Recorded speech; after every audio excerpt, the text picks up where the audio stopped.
ஆனா வாழைப்பழம் வெறுமன ஒரு ருசியான பழம் மட்டும் இல்ல. நல்லா தெரிஞ்சுக்கோங்க, வாழைப்பழத்துல மட்டும்தான் மனதை அமைதிப்படுத்தக்கூடிய சத்து இருக்கு. செரட்டோனின் அப்படின்னு ஒரு சத்து இருக்கு, மூளையில சுரக்கக்கூடியது. பயாலஜி படிக்கிறவங்க இருக்கீங்களா? பயாலஜில உங்க கிளாஸ் டீச்சர் சொல்லுவாங்க, உடலை ஊக்கப்படுத்துறதுக்கு டோபமின், உடலை அமைதியா மகிழ்ச்சியா வச்சிருக்கிறதுக்கு செரட்டோனின். அந்த செரட்டோனின் சத்து மிகச் சிறப்பா இருக்கிற ஒரு பழம் வாழைப்பழம். அப்ப தினம் ஒரு வாழைப்பழம் இருந்தாலே சந்தோஷமா இருக்கலாம். லியோ படம் பார்த்தா, ஜெயிலர் படம் பார்த்தா வர்ற சந்தோஷம் வாழைப்பழத்திலேயே வரும். இதுக்குதான் சத்தம் வருது.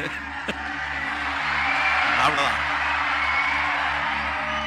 அதனால இதே சந்தோஷத்தை வாழைப்பழம் சாப்பிட்டாலும் இதே சிரிப்பு வரும்னு தெரிஞ்சுக்கோங்க. ஒவ்வொரு நாளும் ஒரு பழம் சாப்பிடலாம். ஒரு நாள் செவ்வாழை சாப்பிடுங்க, ஒரு நாள் ஏலக்கி சாப்பிடுங்க, ஒரு நாள் வீட்டில் எந்த வாழைப்பழம் எல்லா